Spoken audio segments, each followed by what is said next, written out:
She has many names. To some, she is Sakamata, the goddess of the sky. To others, she is the apex experience. We are at GDC sampling a lot of different VR experiences, and one of the most sort of breathtaking and awe-inspiring ones that we've experienced so far is Everest VR. First of all, introduce us to this. What kind of experience is this?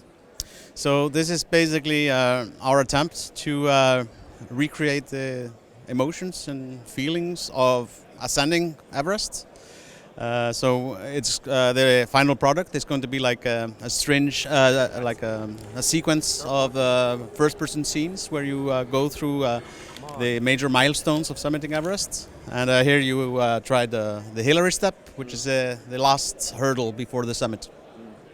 It's very interesting because some of the challenges of climbing Mount Everest is sort of in there in VR, like vertigo and things like that. That's natural. You're gonna experience that when you try this. But there are also things like being oxygen deprived and sort of lightheaded. And how do you simulate that?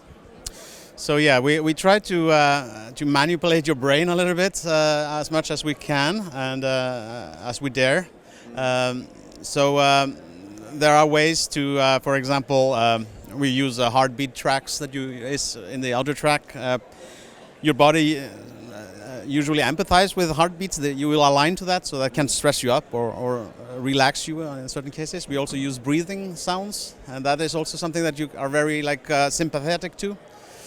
And then in the final product would probably had also blacking out if you move too fast when you're in the death zone, etc. So, but as an experience, we don't intend this to be too gamey. I mean, we want this to be generally accessible as an experience and more focus on the really getting that immersive sense that you feel like you're there, and not make it too complicated to go through it. So it it can attract the largest audience really.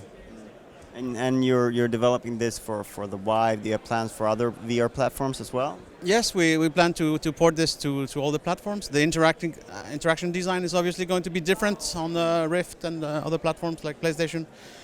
So we decided to focus on the Vive first because it kind of gave us the best tool sets to play around with, like walking across things and having hands to do something with. And I think hands are really important to create that sense of immersion. You feel like when you can act on the environment, it feels like it's much more there.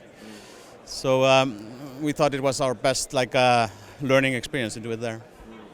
Of course, you're getting the Oculus Touch at some point, and that simulates the same sort of experience. Exactly, and PlayStation has the Move controllers and stuff like that. So, what I experienced here feels pretty polished, pretty far along.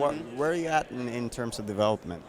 So we haven't announced a launch date yet, but we've always intended to be in the first half of this year, in line with when all the platforms are coming out.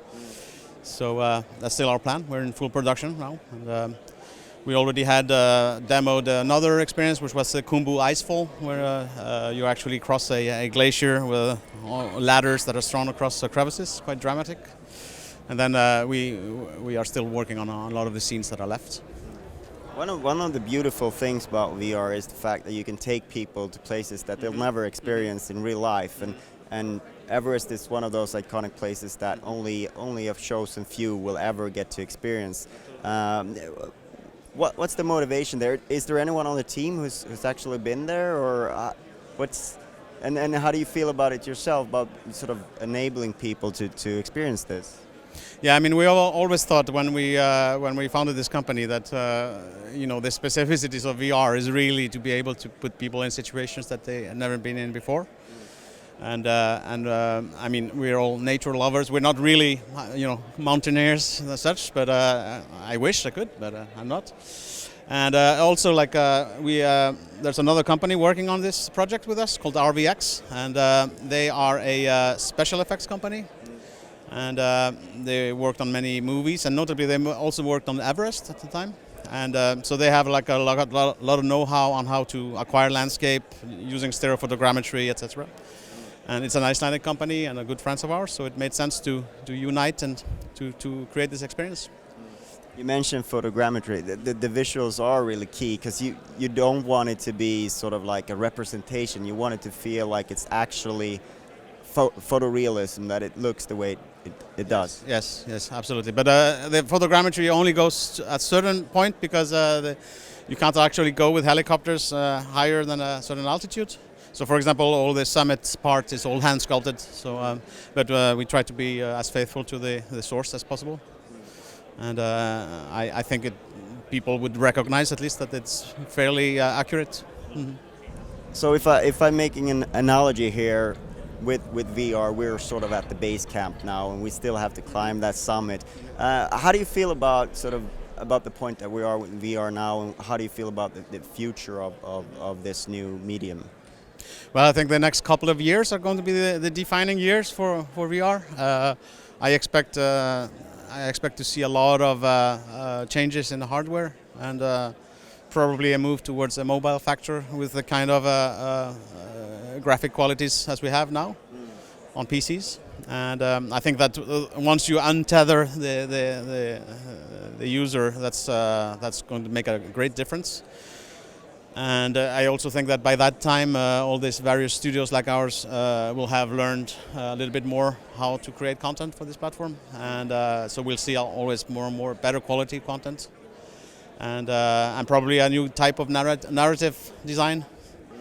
So yeah, I think it's very exciting years to come.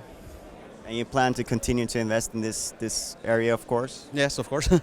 Yeah, absolutely. I mean, like I said, we're working on 2 products now, and we have hundreds of ideas for other products. We'll just have to see how it goes. Mm-hmm. Thank you so much for your time. Thank you. Yeah. We know her as Everest.